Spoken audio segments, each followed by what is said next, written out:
Have you ever felt like the rules of the game are just constantly shifting right under your feet?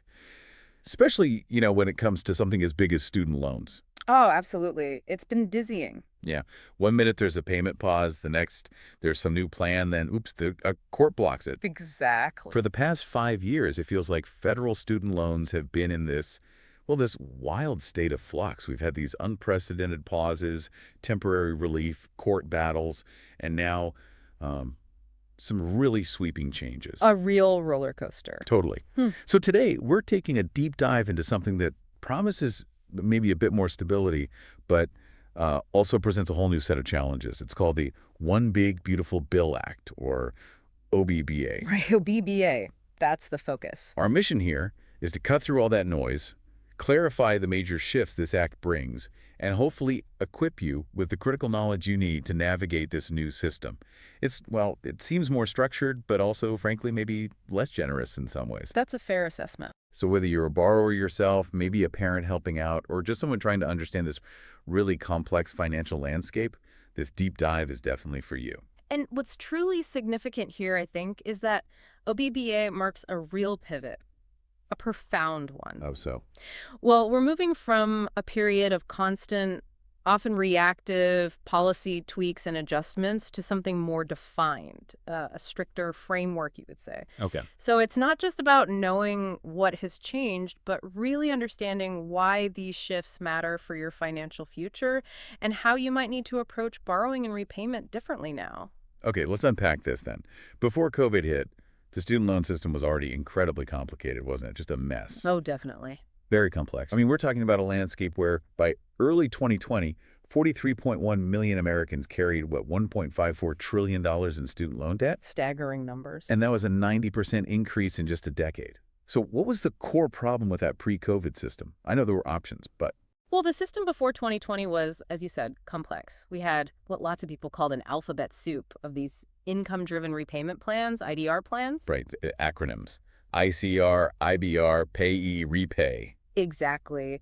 Each one was designed to offer some flexibility, based on your income. But the crucial insight here, the thing to really grasp, is that despite all these options, adoption was surprisingly low. Really? Why was that? It's complicated, but many borrowers just didn't enroll or maybe didn't know how, and many who did found themselves in what's known as negative amortization. Meaning their balance kept going up. Precisely. Their monthly payments weren't even covering the interest that was piling up, so their loan balances actually grew over time, even while they were making payments. Wow. And actual forgiveness, like getting loans wiped away, that was pretty rare back then, right? Yeah. Which must have just eroded confidence in the whole system. Absolutely. Confidence was low. Then March 2020 hits, and everything changes dramatically. Yeah, the pause. The federal government paused payments and froze interest on federal student loans. That initial pause, it felt like it would never end for some people. It got extended, 8 times? 8 times, yeah, finally ending in October 2023. Quite a run. And, this period of unprecedented relief, it also saw some genuine attempts to restore that borrower confidence we talked about. Like what? Well, we saw the Public Service Loan Forgiveness, or PSLF, limited waiver in October 2021. That was a huge deal. Right, that helped a lot of people. A real game changer. It led to something like $74 billion in debt forgiven for over 1 million borrowers by October 2024.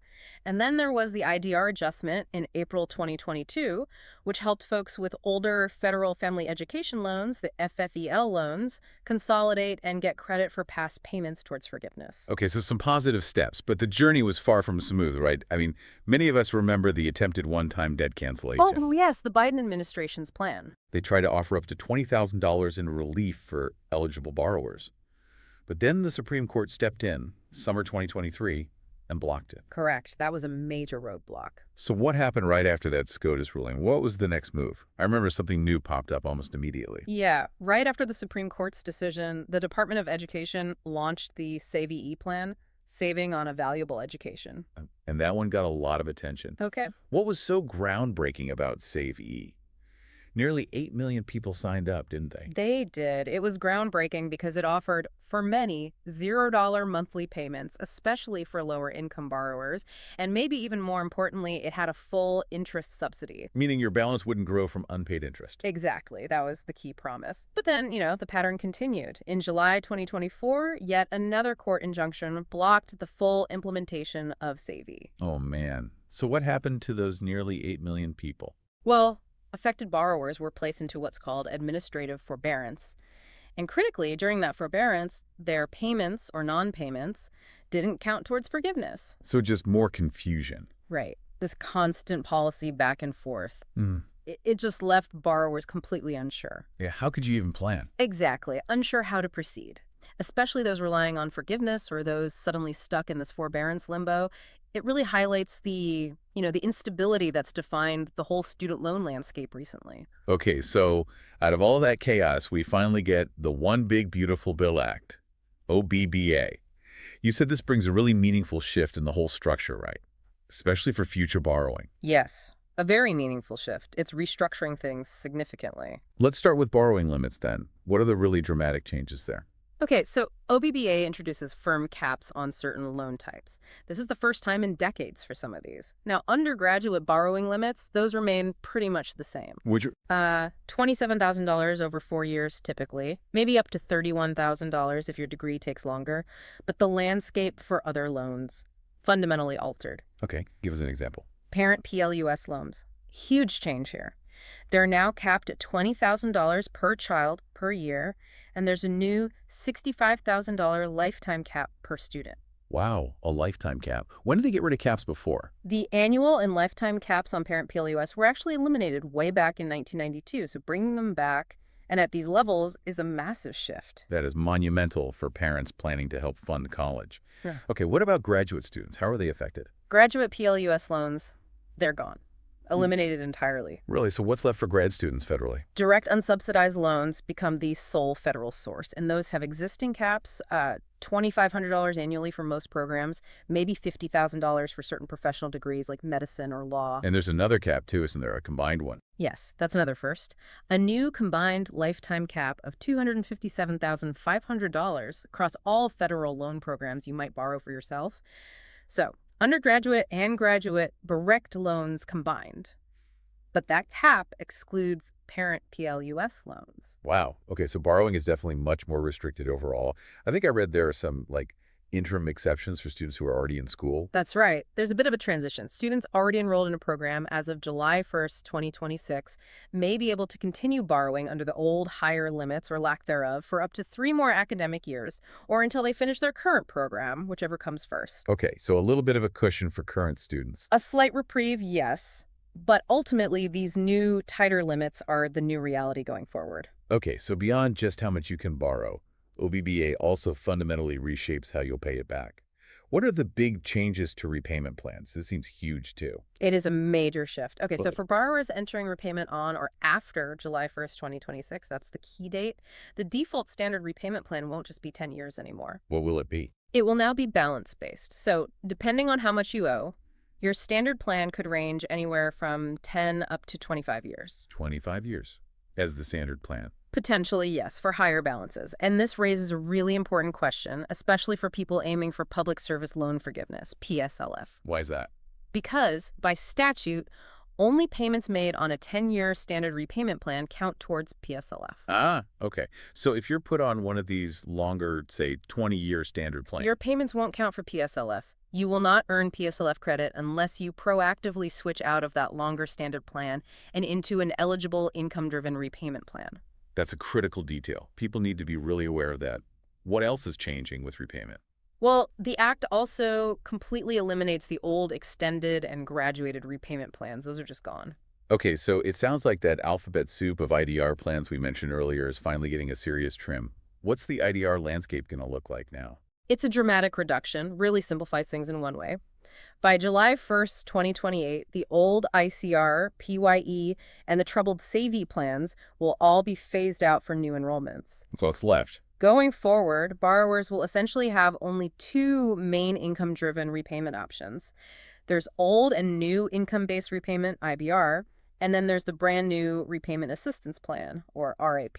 RAP. Okay, tell us more about RAP. This sounds like the big new player, especially after all the issues with SAE. It is. RAP calculates your payments based on a progressive adjusted gross income, or AGI, formula. Meaning, as your income goes up, the percentage of your discretionary income that goes towards your payment also increases.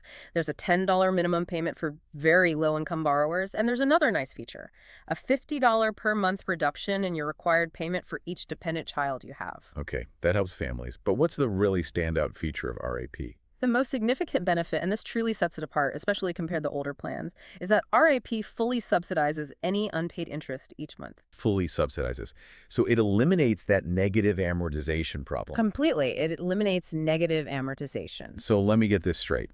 If your required payment, based on your income, is less than the interest that accrued that month, The government covers the difference. That unpaid interest is not added to your loan balance. Your balance will not grow due to interest under RAP. wow. That's incredible for borrowers who've seen their balances balloon. It's huge. In fact, your loan balance is guaranteed to drop by a minimum of $50 each month, even if your payment doesn't cover the interest. How does that work? Let's say your required RAP payment is $400, but the interest that accrued that month is $700. That $300 difference. It's subsidized, it disappears, it's not added to your principal. And on top of that, your loan balance will still decrease by $50 that month. So your balance always goes down, even if just slightly. Always goes down by at least $50 a month. Now, forgiveness under RAP comes after 30 years of payments. 30 years? Yeah. That's longer than some other plans? It is longer than IBR's 20 or 25 years. And importantly, remember that any amount forgiven through IDR plans, including RRP, will be considered taxable income starting again after December 31st, 2025. That tax bomb is back. Right, the tax bomb. We need to remember that. Does RAP allow married couples to file taxes separately? Yes, it preserves the married filing separately option, which is a key strategic tool for some couples trying to manage payments, especially for PSLF. Okay. Now, there was another significant change mentioned, something about IBR, the income-based repayment plan. It no longer requires proving a partial financial hardship. That's right. This is another key benefit quietly tucked into the OBBBA. What does that mean practically for borrowers? Why is removing that hardship requirement a big deal? Historically, to get into IBR, you had to demonstrate that your calculated IBR payment would be less than what you'd pay on the 10-year standard plan. This often excluded higher income borrowers, even if they had very high debt. So even doctors or lawyers pursuing PSLF might not have qualified for IBR before. Exactly. Their income might have been too high relative to their debt to meet that hardship test. The OBBBA removes this requirement completely. Now, IBR is available to any borrower, regardless of their income level or their debt-to-income ratio. So who does that help most? Well, it's especially meaningful for those higher-income professionals pursuing PSLF who might not have qualified for IBR before. With the SAVE plan blocked or uncertain, this change ensures they still have an IDR option potentially available to them, bridging a possible gap in PSLF eligibility. It just provides far more flexibility for a wider range of borrowers to access an IDR plan if they need or want one. Okay, so we've got these complex changes to borrowing limits, repayment plans. What about public service loan forgiveness, PSLF itself? It's been such a lifeline for so many public servants. Does its fundamental structure stay the same under OBBBA? For now, yes. The basics of PSLF remain untouched by this specific act. It's still 120 qualifying payments. While working full-time for a qualifying employer that's generally government or a 501c3 nonprofit. And after those 120 payments, you get tax-free forgiveness on the remaining balance. So the core program survived OBBBA intact. It did. However, if we connect this to the bigger picture, the political discussions around PSLF haven't stopped. Oh, what's being discussed? Well, there have been proposals floating around, maybe excluding certain types of nonprofits in the future or giving the Secretary of Education power to disqualify organizations based on a substantial illegal purpose, which sounds vague and potentially worrying. So uncertainty lingers. It does. And despite its recent success, remember that $74 billion forgiven for over 1 million people, the program still kind of suffers from these public trust issues because of past problems and these ongoing political debates. Right. So given those trust issues and maybe the complexities of the new system, it seems absolutely crucial for borrowers pursuing PSLF to keep submitting their employer certification forms regularly, like annually. Absolutely essential. Don't wait. especially with reports of potential Department of Education staffing cuts and processing delays. Proactive documentation, submitting those forms annually, and diligent follow-up are really your best defense. Keep copies of everything. Good advice.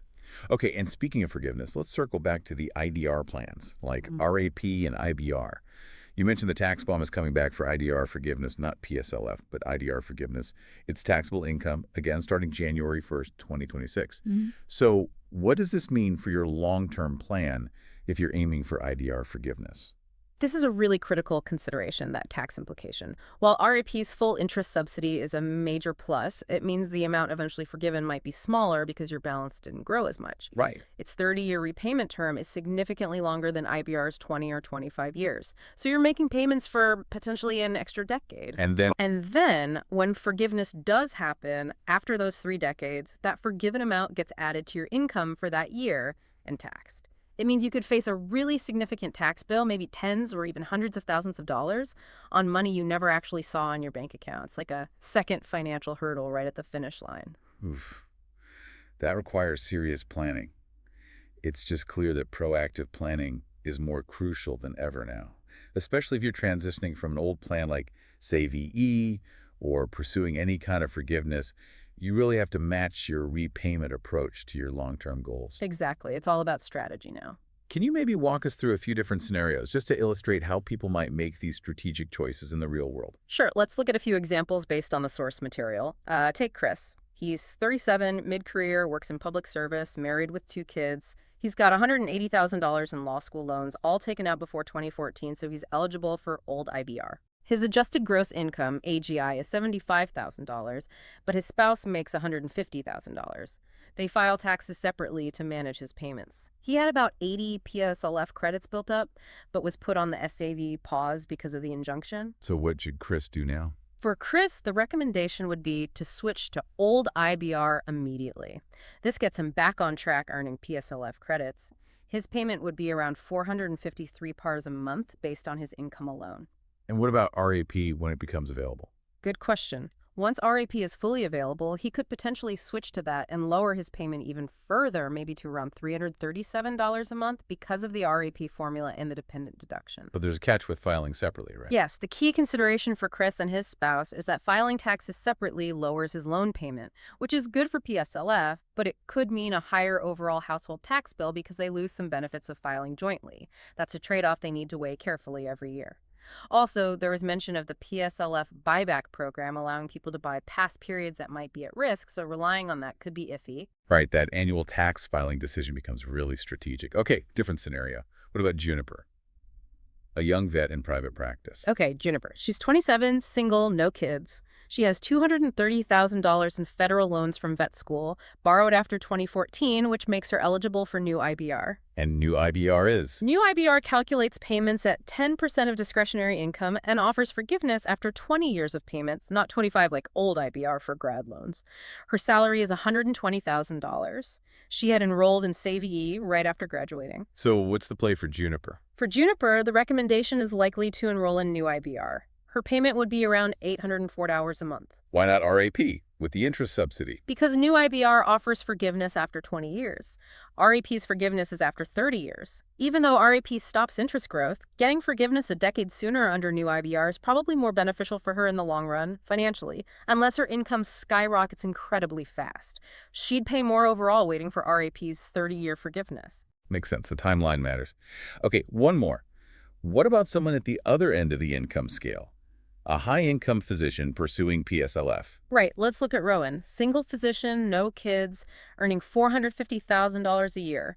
He has $250,000 in loans, which actually grew from $210,000 due to interest. Ugh, negative amortization example right there. Exactly. He has 70 PSLF payments already and was on SAVE.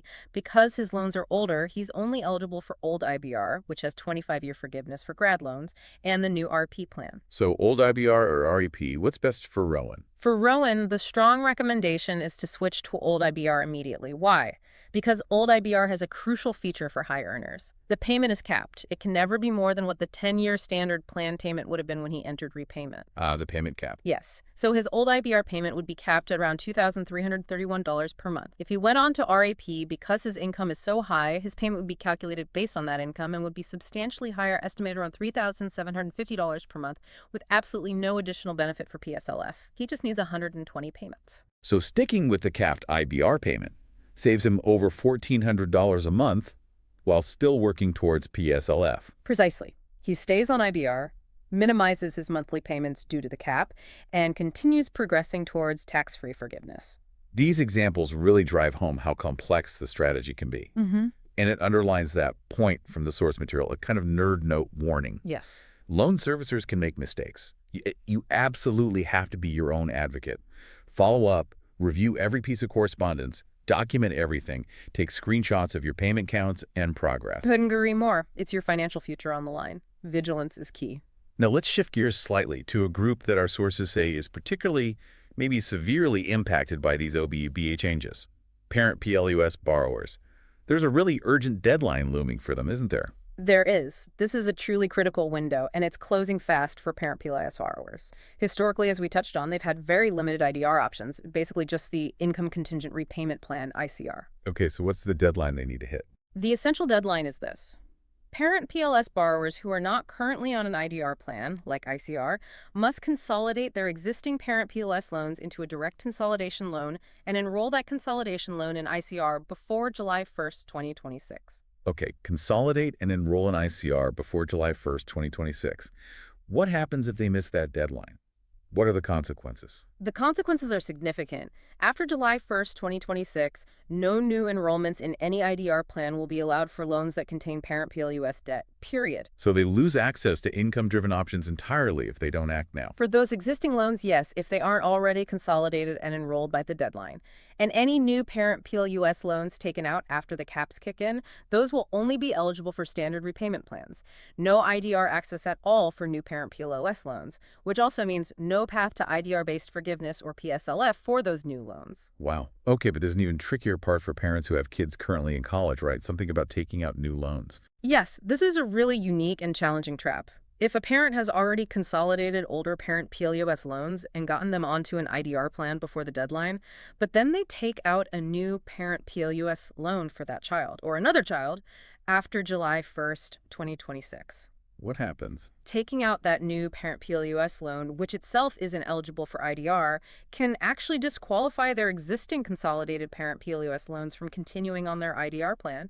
They could get kicked off. Oh my gosh. So taking out a new loan under the new rules could jeopardize the repayment plan for all their old loans. It potentially could, yes. It's a very complex interaction that parents need to be extremely careful about. It basically forces a really hard stop for parents relying on IDR for parent PLUS. That is incredibly harsh. So given all this, the caps, the deadline, the IDR restrictions, what does this mean for families thinking about college in the next few years? Parents of high schoolers right now trying to map out funding strategies. Well, the college funding landscape has fundamentally changed, especially for families relying on federal aid beyond the student's own loans.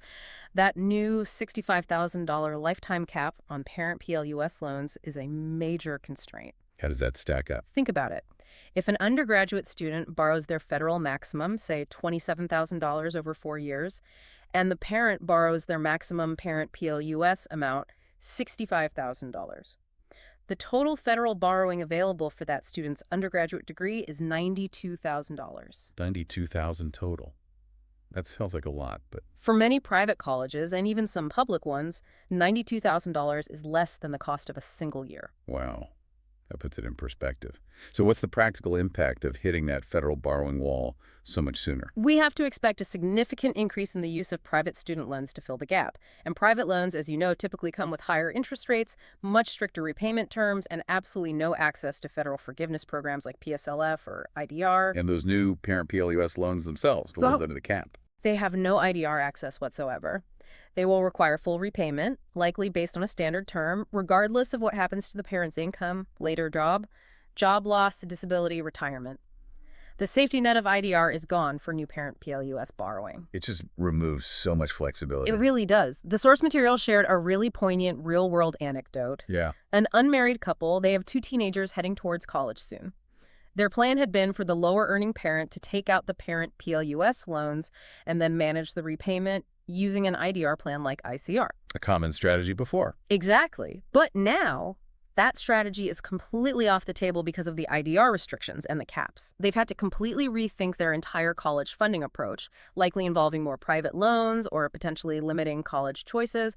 It just truly highlights how disruptive these OBBBA changes are for middle and even upper middle income families planning for college. #tag outro. So, okay. After half a decade of just unprecedented upheaval, whiplash almost, the student loan system appears to be entering a period of maybe less day-to-day volatility. Hopefully less volatility, yes. But as we've really dug into today, with this potential consistency comes, wow, increased complexity and a whole new set of really crucial decisions that you, as borrowers and families, are going to need to make. That's absolutely right. This deep dive, we hope, has given you some clarity on these major shifts from those dramatic new borrowing caps, the elimination of grad PLUS loans, To the streamlined, but definitely tougher in some ways, repayment plans like RAP with its 30-year timeline. and those critical deadlines, especially that fast approaching one for parent PLUS borrowers needing IDR. Ultimately, I think the key takeaway is just that proactive planning, being informed, and being your own advocate are more important than ever before in this new landscape. Couldn't agree more. We really hope this deep dive helps you consider your own personal situation or maybe your family's plans in light of these really significant changes. Perhaps it'll even, encourage you to think about how these shifts could ripple outwards, maybe influencing major life decisions. Well, like what colleges are truly affordable now, given the lending caps? Could it influence career path choices? Maybe pushing people away from public service if PSLF seems less certain or repayment is harder? Or even just long-term retirement planning, especially thinking about that IDR tax bomb or the new challenges facing parent PLUS borrowers who might have hoped IDR would help them in retirement. Lots of downstream effects to consider. Definitely. There's certainly a lot to mull over as we all navigate this new student-owned reality.